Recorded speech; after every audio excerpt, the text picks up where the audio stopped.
1527 সালে যখন বাবর অযোধ্যার রাম মন্দির ভেঙে বাবরি মসজিদ তৈরি করেছিলেন, আর ঠিক তারপরেই 500টা বছর কেটে গেছে সেই রায় পেতে যে ওখানেই রাম মন্দির ছিল।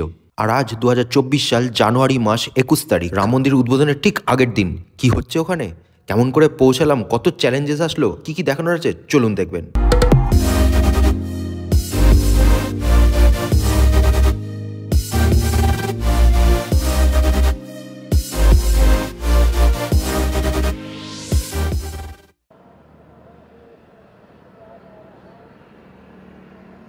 Hello everyone, good morning and welcome back to my channel. So আমি এখন অযোধ্যাতে রয়েছি, কোনোভাবে হোটেল ম্যানেজ করেছি, কোনোভাবে জাস্ট সেটা রুমের মতো না। যাই হোক, আমি আপাতত ওপরে ছাদ রয়েছে, এটুকুই যা ভরসা। ওপরে তাঁবুতে নেই, এটুকু আমি ভগবানের কাছে থ্যাংক ইউ বলছি ভগবানকে যে আমাকে অন্তত ছাদ দিয়েছে। এত এখানে ক্রাইসিস হোটেলের। সো আপনি যখন দেখলেন এখানে অযোধ্যা কেমন সেজেছে, কালকের ভিডিওটা যারা দেখেছেন তাদের ওখানে দেখেছেন যে কেমন সিকিউরিটি, মানুষ কত দূর দূরান্ত থেকে সাইকেলে আসছে, সবথেকে বড় কথা হচ্ছে মানুষ হেঁটে আসছে অনেক দূর দূরান্ত থেকে, কালকে এটা দেখেছেন। সো এখন যাচ্ছি বেশি কথা না বলে, আর এখন বাজে হচ্ছে প্রায় 11:30। আমার সমস্ত কিছু রেডি করতে করতে একটু লেট হয়ে গেছে। ইনফ্যাক্ট আমি আছি অযোধ্যা থেকে 5 কিলোমিটার দূরে, কাছাকাছি হোটেলের যার দাম প্রায় যে হোটেলগুলো 1-1.5 হাজার 2,000, প্রায় 18-20 এরকম দাম চলছে। বুঝতে পেরেছেন তো কীরকম ক্রাইসিস চলছে। সো আমি এখন যাবো এখান থেকে অটো নিয়ে, তারপর ওখানে গিয়ে দেখি যে কী রেস্ট্রিকশন আছে, কতদূর কি যেতে দিচ্ছে না দিচ্ছে। আই গেস কালকে যখন উদ্বোধন হবে, প্রাণ প্রতিষ্ঠা হবে রামলালার, তো এখন কাউকেই ঢুকতে দেবে না। তো দূর থেকেই কতদূর কি দেখা যায় না যায়, চলুন। এখন এটাই দেখার বিষয় যে এখান থেকে এখন কি পাই। এখান থেকে কালকে যখন এসছি উল্টো পাল্টা দাম চাইছে।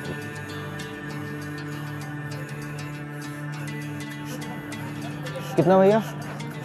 10।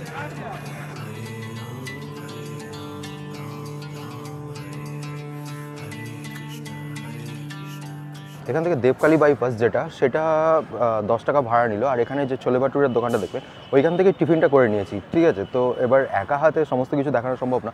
আমি যাচ্ছি সোজা, এখন এখান থেকে একটা অটো ধরতে হবে, এখান থেকে অটো বা টোটো ধরে যেতে হবে অযোধ্যা বাইপাস। এর কেসটা হচ্ছে এখানে অটো টোটো কিছু আসতে দিচ্ছে না, পেছন থেকে সমস্ত কিছু দাঁড় করিয়ে দিয়েছে। সো এখন অগত্যা কি হেঁটেই যাচ্ছি। এখন ব্যাপারটা হচ্ছে 3.5 কিলোমিটার এভাবে হেঁটে যেতে হবে। এখান দিয়ে কোনো যে গাড়িগুলোর পারমিট আছে সেই গাড়িগুলোই যাচ্ছে, আর কোনো টোটো অটো অ্যালাউ না। আর এদিক থেকে আমি শুনতে পাচ্ছি শব্দ, কোথাও একটা হেলিকপ্টার উঠছে, এয়ারফোর্সের কোথাও একটা উঠছে, বাট দেখা যাচ্ছে না। একটু আগে মাথার উপর দিয়ে ঘুরছিল, ততক্ষণ ক্যামেরা বার করতে দেয়নি। কীরকম সাজিয়েছে বুঝতেই পারছেন। আর এই যে রাস্তাগুলো আর ওপরের রাস্তাগুলো, কালকে যখন এসছিলাম তো তখন দেখাচ্ছিল কি এমনি ঝাড়ু দিয়ে পরিষ্কার করছে না, রাস্তাগুলো কী দিয়ে পরিষ্কার করছে বলুন তো, সেই মেশিন আছে, মেশিন দিয়ে পুরো একদম এরকম করে পালিশ করে, জুতো পালিশ যেমন হয় সেরকম করে পরিষ্কার করছে।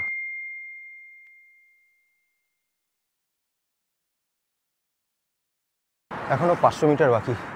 আমি মিস করছি আমার বাঘিরার হাই পার্কে, সিরিয়াসলি বলছি। অনেকে বাইক নিয়েও আসছেন, পেছনে রামের ধ্বজা উড়িয়ে, তাদের ছেড়ে দিচ্ছে, আমিও লাগিয়ে দিতাম, চলে যেতাম। বাপরে বাপ। আর আজকে পরে এসেছি, কালকে রাতে যা ঠান্ডা ছিল আজকে পরে এসেছি, আজকে আবার সূর্য উঠেছে, ভেতরে ইনার পরে এসেছি, প্রচণ্ড গরম লাগছে।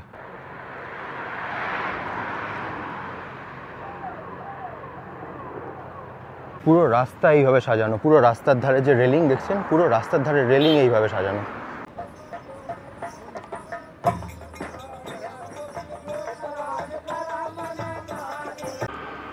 ভাই সাহেব, রাস্তা তো পরিষ্কারই আছে, আর কত পরিষ্কার করবে।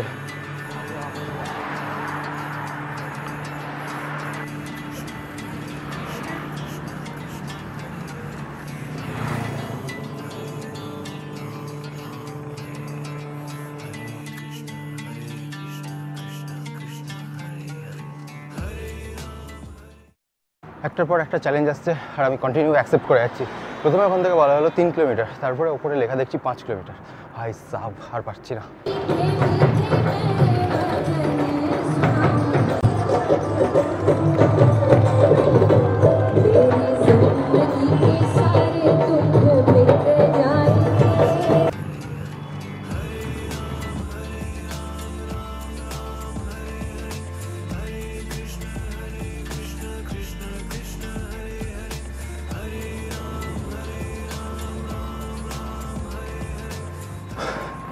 পৌঁছে গেছি। এইখান থেকে কালকে আমি অটোটা নিয়েছিলাম, বুঝতে পারছেন কতটা দূরে আমি আমি ঘুম পেয়েছি আর কি।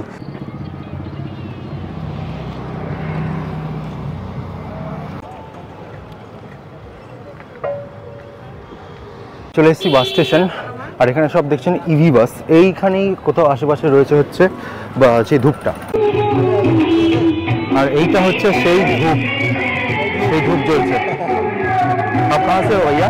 हम कलकत्ता से हो? अरे हम तो वेस्ट बंगाल से बंगाली है। इधर कोथा থেকে আপনি? কলকাতা। কোথা থেকে আপনি? বেহালা। আরে চলুন। হ্যাঁ আপনি কৃষ্ণনগর থেকে? কৃষ্ণনগর থেকে। আমাদের তো কৃষ্ণনগর তো জন্মস্থান। তাই নাকি? কোথায় আছেন কোথায়? নদী আমিও। কোথায় আছেন কোথায়? আমরা আছি ওর কাছে, হনুমান চৌকের কাছে। আচ্ছা আচ্ছা, আমি একটু দূরে রয়েছি কারণ হোটেল পাচ্ছিলাম না বলে। আমরা পাচ্ছিলাম না, বহুত কষ্ট করে। আচ্ছা আচ্ছা চলুন।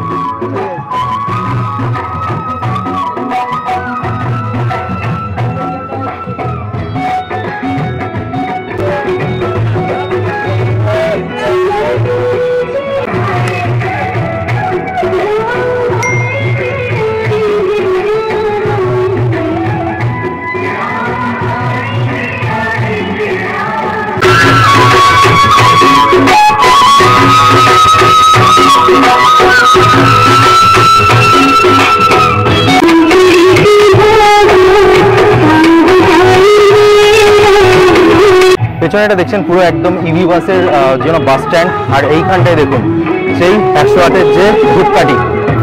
ভাই সাহাব, একটু তো পূর্ণ অর্জন করেছি, নাহলে এখানে কোথায় কি করে দাঁড়িয়ে রয়েছে, তাই না?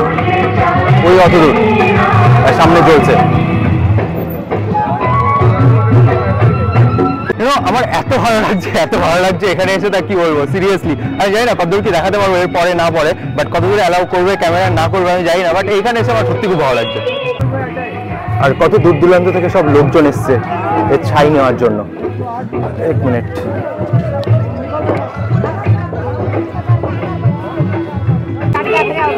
এই ভাই সাহেবরা হেঁটে এসছেন কত দূর থেকে। জয় জয় শ্রীরাম, জয় জয় শ্রীরাম।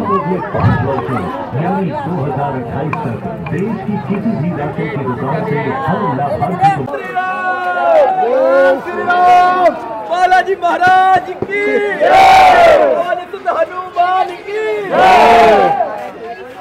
আচ্ছা, দেখলেন আপনারা 108 ফুটের যে ধূপকাঠি, সেটা এইবার যাচ্ছি যেখানে হচ্ছে গঙ্গার ধারে, যেখানে যজ্ঞ হচ্ছে। আর আমার সাথে আমি পেয়ে গেছি হচ্ছে ওয়েস্ট বেঙ্গলের দুজনকে। খুব ভালো লাগছে। এটা হচ্ছে একটা তোমার হচ্ছে বেহালা বাড়ি, আর তোমার করিমপুরে নদিয়ার বাড়ি, একই সেম। চলো লেটস গো। का हुआ ये 2 चीज लीजिएगा ना, आपका घर में जो कला जो होता है, कोई बीमार पड़ता है उसको दे दीजिएगा तो पहन लेगा ना, तो सब दिन घर में शांति रहेगा और आपका रुपया पैसा बचल रहेगा, आपको कोई दिक्कत नहीं होगा। रामाय स्वाहा, रामाय स्वाहा, रामाय स्वाहा, रामाय स्वाहा।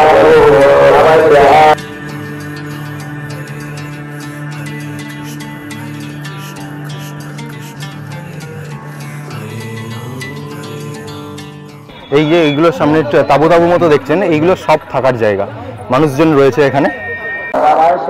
আর এখানে মনে হচ্ছে পুরো মরুভূমি, পা পুরো ঢুকে যাচ্ছে বালির মধ্যে। এতক্ষণ যত কষ্ট করে আসলাম, এইখান থেকে এইটুকু হাঁটতে গিয়ে চাপ হয়ে যাচ্ছে পুরো। বাপরে, পা পুরো মাঠ মানে বালির মধ্যে ঢুকে যাচ্ছে। তো এই যে পেছনে যে জায়গাটা দেখছেন না, এইখান দিয়ে পুরো হেঁটে আসতে হলো। ওই দিকটা দিয়ে এন্ট্রি, এইখান দিয়ে বেরিয়েছি। আর পেছনে যেটা দেখছেন সেটা হচ্ছে সয়ার নদী। এবার হচ্ছে এইখানে হ্যাঁ যাচ্ছি গাছে, কিন্তু এইখান থেকে দেখে মনে হচ্ছে এইটুকু, কিন্তু এখানে অনেকটা। আর এখানে এখন চড়া হয়ে গেছে, বাট সরি এদিকে এখন ছোট হয়ে গেছে, বাট চড়া আছে হচ্ছে ওই দিকটা। আর এইসব লোকজন স্নান করে যাচ্ছে। কি বলবো,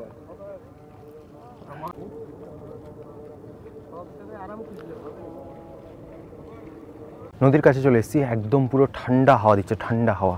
আমি একটা জিনিস দেখাই, সেটা হচ্ছে এইখানে অনেক পুজো টুজো হয়েছে, ধূপ টুপ সব পড়ে রয়েছে, প্রদীপ পড়ে রয়েছে। অ্যান্ড জলটা দেখি, জলটা হালকা গরম, মানে অতটাও ঠান্ডা না, মানে ঠান্ডা বাট অতটাও ঠান্ডা না যে একদম কনকনানি ঠান্ডা। আর আরেকটা জিনিস এখান থেকে ভালো দেখা যাচ্ছে, আমি জুম করে একটু দেখাই।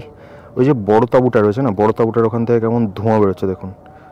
ওখানে হচ্ছে বড় যজ্ঞ হচ্ছে, আর পাশে ছোট ছোট যজ্ঞ হচ্ছিল, কিন্তু আর এই পাশটাই হচ্ছে সব থাকার জায়গা।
এইবার আমি একটা সুন্দর জিনিস দেখাবো, আর এইটা কিনেছি আমি, ঠিক আছে, প্রচণ্ড দাম।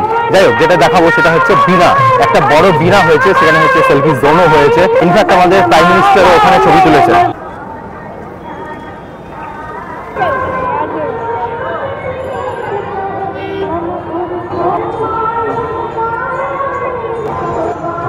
ডিটেলসটা একবার দেখবেন, জাস্ট এত সুন্দর করেছে।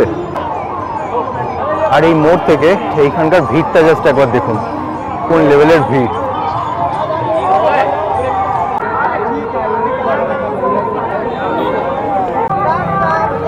বলে জয় শ্রীরাম।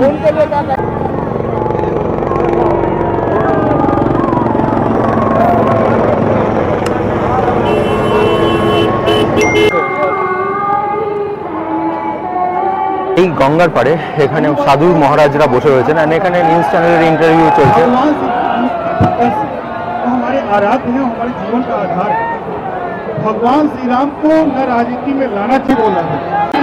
राम जन्मभूमि ताबड़तोड़ डिबेट चलছে, ताबड़तोड़ डिबेट चलছে। कांग्रेस के जो अंतिम प्रधानमंत्री रहे हैं गुंजाई राम नंदा की नेतृत्व सुन रही है। और दूसरी चीज গঙ্গার এই পারটা পুরো নিউজ চ্যানেল পুরো নিয়ে নিয়েছে, মানে এক একজন এক একটা ডিবেট চালাচ্ছে সব, দেখুন। আর এখন টাইম হচ্ছে 5:25 বাজে। এবার বলুন এখান থেকে ঘাটটা কেমন লাগছে? সুন্দর লাগছে না? আর এই দিকে হচ্ছে গঙ্গা আরতি হয়, একটু পরে হয়তো হবে, দেখাচ্ছি। আর এইখানটা পেছনে একটা লেখা রয়েছে আই লাভ অযোধ্যা।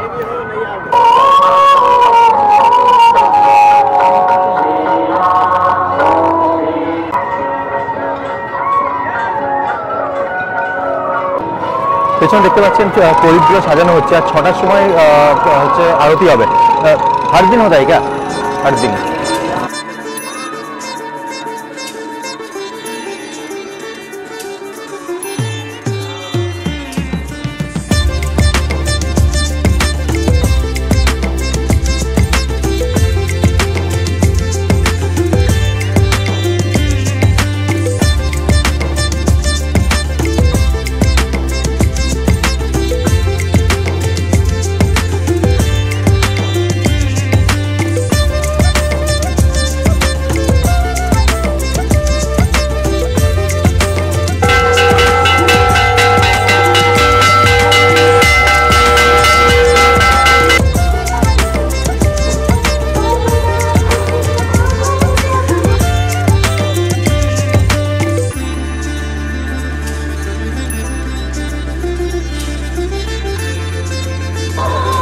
এবার তো হোটেল যাব, তার আগে দেখিয়ে নিই এখানে কেমন লাইট শো হচ্ছে।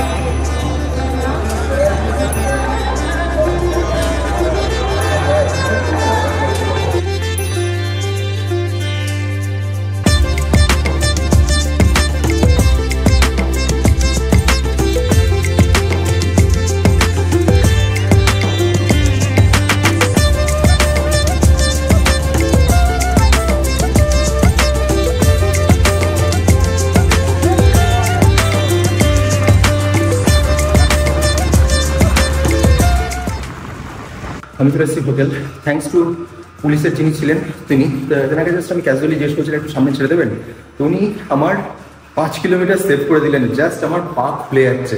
ওকে, সো এটা ছিল আজকে মানে হচ্ছে অযোধ্যার যে রামলালার মূর্তি প্রতিস্থাপন, তার মূর্তি প্রতিস্থাপন হয়ে গেছে মানে জীবনদান। কাল যাবো উদ্বোধনে, তো সঙ্গে থাকুন। আজকে ভিডিওটা এখানে শেষ করছি। I hope you like this video. ভিডিওটা ভালো লাইক করে দেবেন and share with everyone and subscribe করতে ভুলবেন না। So thanks for watching this is the most take care.